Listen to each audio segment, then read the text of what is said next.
नमस्कार। कल हमने एक वीडियो डाला था कि राहुल गांधी कैसे अमर्यादित भाषा का प्रयोग कर रहे थे एक रैली में, लेकिन उसके तुरंत बाद दरभंगा की रैली में जो कुछ हुआ बहुत ही शर्मनाक है। एक स्टेज पर एक लड़का आता है और प्रधानमंत्री नरेंद्र मोदी जी की स्वर्गीय माता जी को गाली देकर चला जाता है। उस पर कोई कुछ नहीं बोलता, बल्कि ये बोला जा रहा है कि एक जो है नाबालिग लड़का आके बोल के चला गया, उसको क्या कर सकते हैं। भाई, स्टेज पर राहुल गांधी के स्टेज पर जाने से आप पप्पू यादव को रोक सकते हो, कन्हैया कुमार को रोक सकते हो। ये तो बात कहीं नहीं पचती। एक लड़का आया और बोल के चला गया। ये आप लोगों की अब संस्कार को दिखा रहा है। ऐसा बिल्कुल ही नहीं होना चाहिए था, जो गलत है, और तुरंत माफी मांगनी चाहिए थी। बल्कि वो नेता पवन खेड़ा पर तो कोई वो कुछ क्या बोलते हैं और क्या करते हैं उसको तो छोड़ ही दीजिए। वो सोचते हैं कि मैं जितना गंदा बोलूंगा, जितना गलत बोलूंगा, तो आगे आने वाले समय में कम से कम राज्यसभा की सीट मिल जाएगी। तो ये गलत है, ऐसा नहीं होता है। और प्रमोद तिवारी, उनको कम से कम इतना डिफेंड नहीं करना चाहिए। प्रमोद तिवारी को बोलना चाहिए कि हाँ, जो गलत हुआ और ये नहीं होना चाहिए। ऐसे ऐसे लोग हैं जो उसको डिफेंड कर रहे हैं, समझ में नहीं आ रहा। और आज तो गुंडागर्दी की हद हो गई है। जब वहाँ बीजेपी के कार्यकर्ताओं ने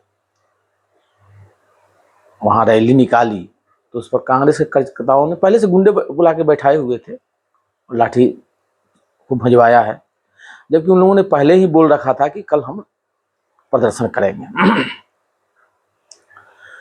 ये बहुत ही घटिया राजनीति हो रही है। ये लोग इतने गिर गए हैं, इतना इनको समझ में नहीं आ रहा कि हमें अब वोट मिलेगा कहाँ से।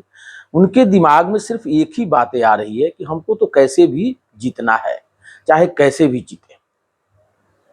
तो ऐसा नहीं होता है। जीतने के लिए आपको ऐसा नहीं होता है कि आप जो चाहेंगे गाली गलौज करके बोल के जीत लेंगे। अरे जो जो स्वर्गवासी हो गया उसको आप लोग बार बार गाली देके आप लोग क्या दिखाना चाहते हो? ये सब क्या ये दिखाना है कि बस मोदी जी को सिर्फ गाली दो,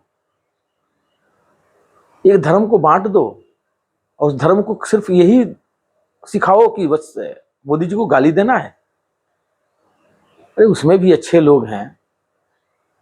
वो लड़का को इतनी हिम्मत नहीं है कि वो राहुल गांधी के स्टेज पर ऐसे चढ़ जाए। मैं तो सीधा यही बात बोलता हूं, जब पप्पू यादव को रोक दिया जाता है, कन्हैया यादव को रोक दिया जाता है, नहीं चढ़ पाते, तो एक लड़का कैसे आ जाएगा? तो ये सब प्रायोजित कार्यक्रम था इन लोगों का। और सबसे बड़ी दुख की बात है कि लालू जी इस पर कुछ नहीं बोले। तेजस्वी यादव की तरफ से भी कुछ नहीं आया। सबको अच्छा लग रहा है। अखिलेश यादव तो पता नहीं कहां गुम हो गए हैं। बाकी इंडी गठबंधन के और भी नेता है, उनको भी सामने आना चाहिए, बोलना चाहिए कि ये गलत हुआ। आप लोग एक बात ध्यान रख लो, उस माँ को गाली देना जो स्वर्गवासी हो गई हैं, उन्होंने कितनी तपस्या की होगी ये सबको पता नहीं है। जो गरीब होंगे वो जानते हैं किस प्रकार से उन्होंने अपने गरीबी को झेलते हुए एक लड़के को उस ऊंचाई तक छुलाया जहां सपना होता है।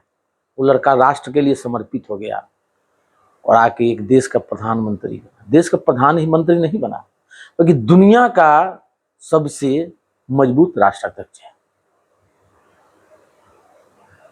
आप देख सकते हैं कि ट्रंप में और उनकी रैंकिंग में कितना का अंतर है। 76 पॉइंट लेके सबसे नंबर 1 बने हुए हैं, और आज से नहीं 4-5 सालों से नंबर 1 बने हुए हैं। 1-2 पॉइंट कभी ऊपर हो जाता है, 1-2 पॉइंट कभी कम हो जाता है। उस आदमी को बराबर गाली देना, आप क्या चाहते हो कि आपका सरकार बन जाए, जबरदस्ती बन जाए और जनता को लूटते रहो, जनता को मूर्ख बनाते रहो? आप कुछ लठैत ला सकते हो कुछ लोगों को पैसा देकर, और कुछ देर के लिए वो लठैत आते हैं पैसा देकर, 2-4 हजार 5 हजार देकर ला सकते हो, 50-100 ला सकते हो, लेकिन रोज रोज थोड़े आएंगे, रोज रोज थोड़े दोगे आप 500-2 हजार। ऐसे कर करके आप लोग लठैत लेके आज जो गुंडागर्दी किए हो वो भी बहुत गलत है। इस पर आगे आना चाहिए, सभी पार्टियों के अच्छे नेता हैं, सबको आगे आना चाहिए। अरे भाई, आपका मतभेद हो सकता है, ये मनभेद किस बात का? मनभेद इस बात का कि वैसे हम लोग ये सत्ता में नहीं है, सत्ता में हम ही रहेंगे, हम ही राज चलाएंगे। उस लायक बनो ना, उस लायक बनने में समय लगेगा। पूरा देश को तो बेच चुके थे आप लोग।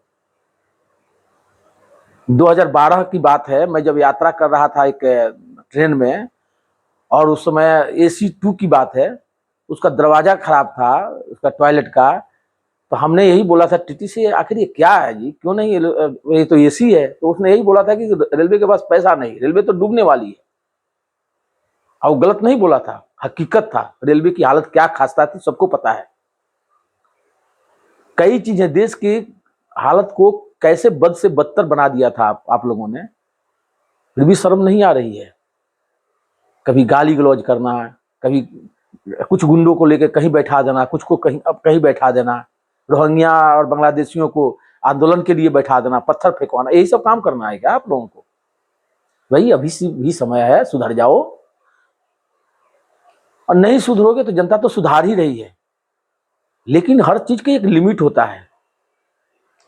ऐसी चीजों पर, ऐसी लोगों पर जब केस होता है तो सिर्फ जो कोर्ट माफ करके छोड़ देता है, वार्निंग करके छोड़ देता है, नहीं तो क्यों छोड़ रहे हैं ऐसे लोगों को? तो क्या इनका आदत सुधरेगा क्या? कभी नहीं सुधरेगा, ये नहीं कभी सुधरने वाले। बिहार में आके जो ये लोग कर रहे हैं, तो बिहार वो धरती है जहां से सबको प्यार से बोला जाता है।